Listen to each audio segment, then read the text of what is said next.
Good evening. Local RCMP are asking for your help in finding a missing Lloydminster man. 44-year-old Raymond Maxwell Dooling was last seen on August 22nd, heading westbound out of the city. Now, he was seen driving his 1999 blue Honda CR-V with the Newfoundland license plate HME 467. Dooling is 5'9", weighs about 180 pounds, and has short brown hair.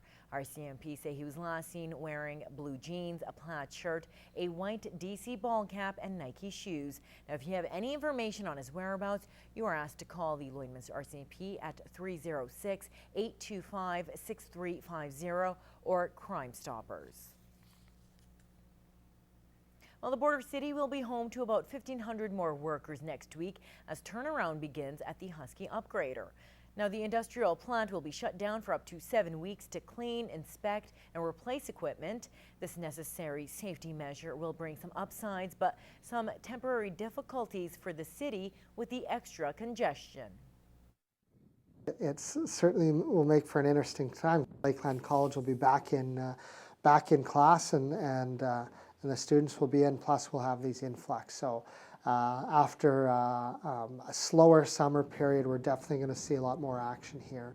We've taken here a few phone calls from people wondering about accommodations, mostly around hotel type things, where and not necessarily connected to this, where they're coming down, say, for a family event and are trying to find a hotel and are having a difficult time because of the level of activity.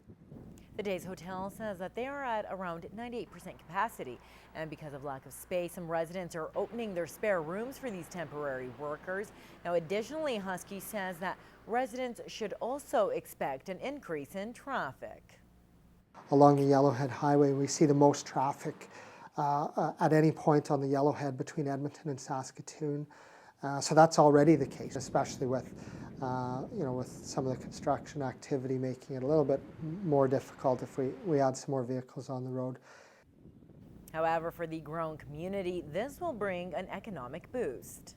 Well, for our economy, it's going to bring a definite influx of dollars. So these people, these staff and contractors coming in from around Canada, they're going to be staying in various accommodations, eating restaurants, buying groceries, buying other food, spending money in the community. Work on the Husky Upgrader is expected to be finished by the end of October. Well, it's a sigh of relief for many parents in the region who are struggling to find care for their children. Lakeland College announced in the spring that it would be shutting down its daycare centers at both the Lloydminster and Vermilion campuses in an effort to balance its budget. But as Kim Smith reports, new private childcare providers are taking over. This is the change room. And of course, the sink. The children wash their hands here.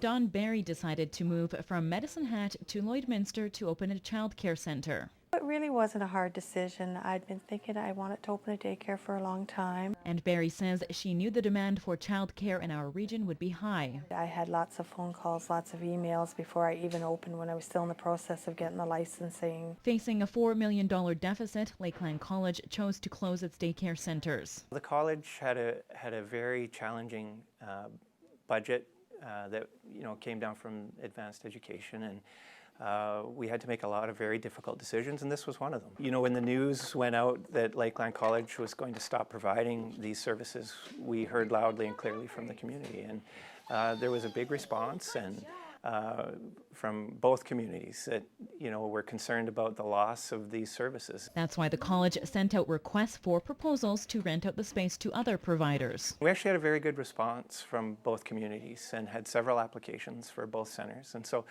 there was a bit of a competitive process. This is the baby room, and this will be 12 months to 18 months.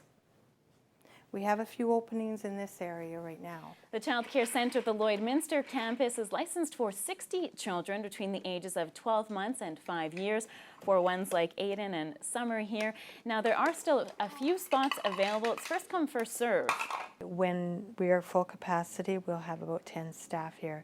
8 staff, 2 staff for each room, so there'll be 8 staff for the directly with the children. And then there will be a cook, and there will be myself who will go from room to room. As for Vermilion, a local operator is taking over the space and has the capacity for about 30 children. Both spaces will continue to be used for the college's early learning and childcare programs. Kim Smith, Newcap News. Cutknife RCMP are reminding area residents to not leave their keys in their vehicles. This after they say they are investigating numerous complaints of vehicle thefts over the past 4 weeks. Police say the majority of vehicles stolen were left unlocked with the keys in them in rural areas. Now they're reminding owners to make sure their vehicles are locked at all times and ensure that the keys are not accessible and that all valuables should be removed from the vehicles as well. Well, the ballots are in. Employees at the Real Canadian Superstore and liquor store in various parts of Alberta voted this week on whether or not to strike. And it appears for now they will be staying on the job. Now, the strike votes were conducted in 7 different cities, including Lloydminster, with 93% voting in favor of walking out.